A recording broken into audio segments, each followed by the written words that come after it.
Halo Sobat Jajan Hukum, selamat datang kembali di Jajan Hukum, salam literasi dan salam penegakan hukum. Sobat Jajan Hukum, di video kali ini, di sesi kali ini ya, agak sedikit berbeda. Karena di video sebelumnya saya sering membagikan video itu sendiri ya. Spesial malam ini, saya kedatangan teman saya, ya, teman saya Andris. Beliau ini sering berdiskusi dengan saya. Banyak hal yang kami diskusikan, bukan begitu? Ya, teman. Ya, jadi begini, bro. Sebenarnya saya mengundang Mas sini itu bukan tanpa alasan ya, karena di beberapa kesempatan saya membaca berita ya, tentunya salah satunya dari metrorakyat.com. Ya, ini beritanya menarik. Dan saya kira Sobat Jajan Hukum juga perlu mengetahui ya. Perlu mengetahui ini mengenai situasi daerah ya. Di mana beritanya Ketua PKN Mabar resmi melaporkan Bupati Edi Endi, Sekda dan beberapa pejabat di pemerintahan ya. Tentunya begitu. Saya ingin sedikit harapan saya teman Andris ini mungkin bisa menjelaskan sedikit nanti perihal apakah dugaan ini benar atau tidak ketika atau sudah baca beritanya? Sudah. Oke. Saya ingin mencoba menanyakan sedikit ya. Pertama, bagaimana sih menurut Mas Andris ini melihat persoalan ini atau melihat pemberitaan ini ya, agar Sobat Jajan Hukum dan masyarakat umum itu tidak salah kaprah ya, tidak cepat menilai begitu. Oke, jadi permasalahan ini kan permasalahan menarik di satu sisi karena memang itu terjadi di tempat kita. Ya. Itu yang kemudian memacu diri saya untuk kemudian tertarik untuk kemudian membahas ini gitu.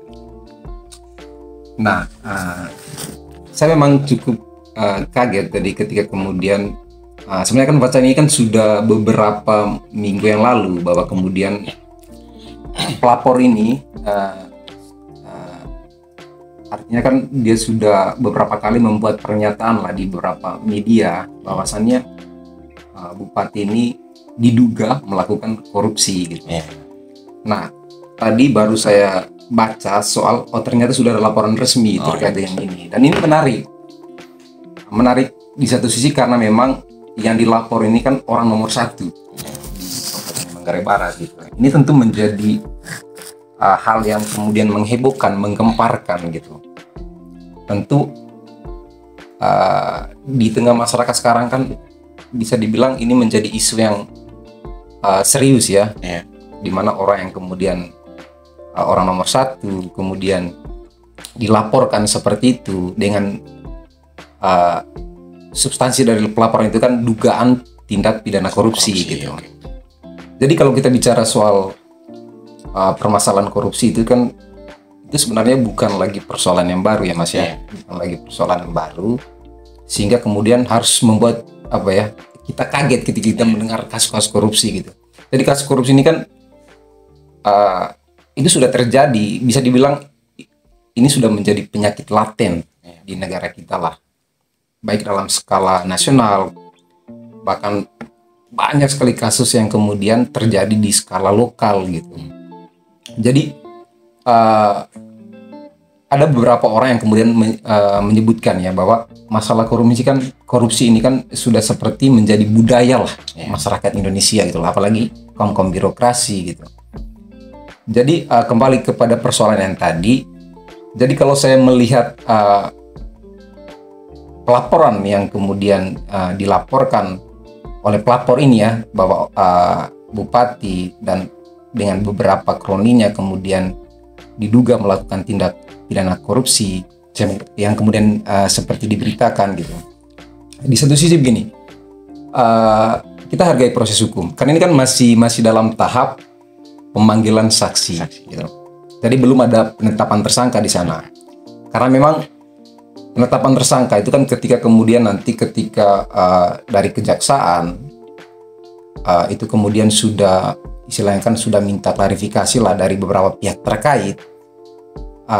Ketika kemudian nanti kejaksaan mereka sudah menemukan bukti permulaan yang cukup nih Mas ya. Kalau sudah ternyata ada tindak pidana korupsi di sana, baru nanti ditetapkan tersangka gitu. Baru kemudian kita bicara terakhir lah kita bicara soal nanti apakah kemudian ada perlawanan dari terlapor ini. Maka kan ada yang nama nanti pra peradilan kalau memang mereka mau mengajukan itu gitu. Jadi poin saya begini Mas, kalau memang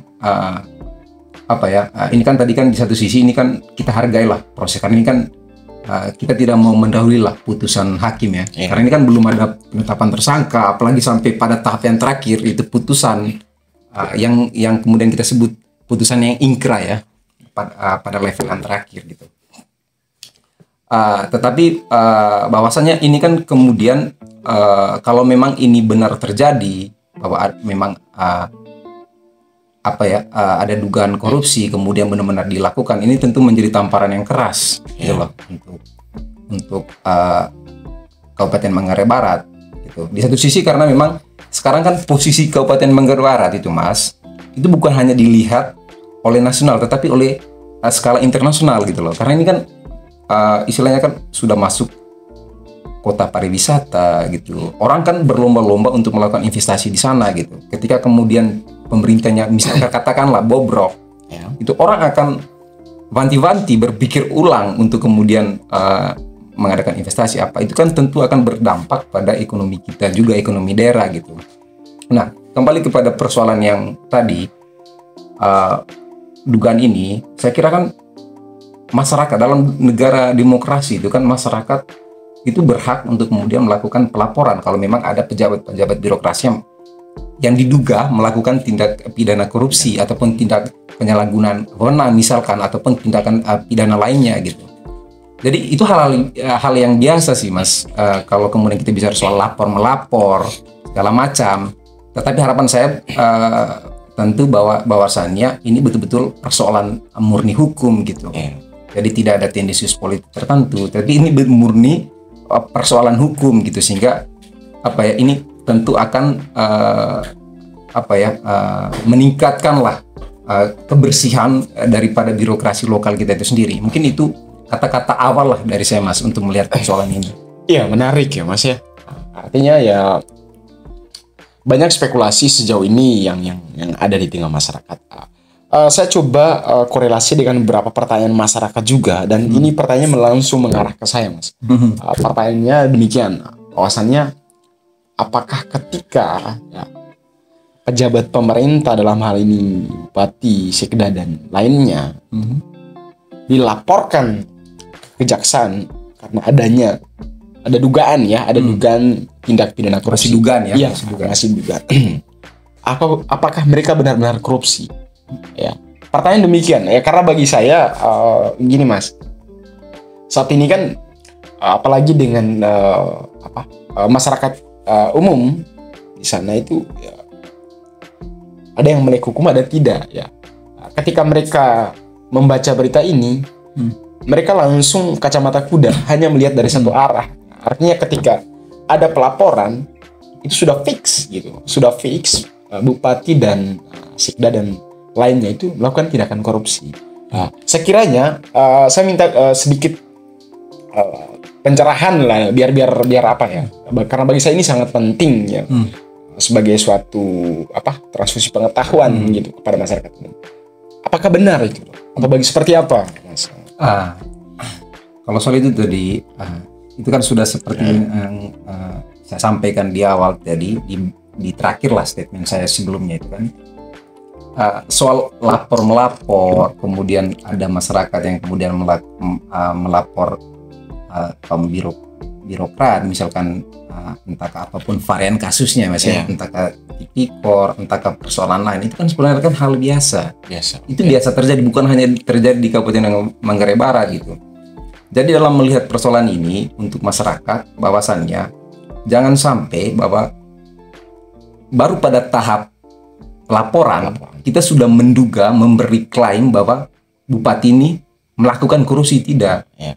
Ini kan istilahnya kan orang kan memberi laporan, ini kan istilahnya kan masih dalam wilayah gray area ya, wilayah abu-abu lah. Bisa benar, bisa tidak, tergantung nanti bagaimana pihak yang berwenang, dalam hal ini kejaksaan, kemudian dia melakukan proses penyelidikan, kemudian proses penyidikan, itu nanti apakah kemudian mereka menemukan unsur-unsur pidana di sana, gitu loh. Sampai kemudian kita nanti terakhir bicara soal prosesnya di pengadilan, gitu.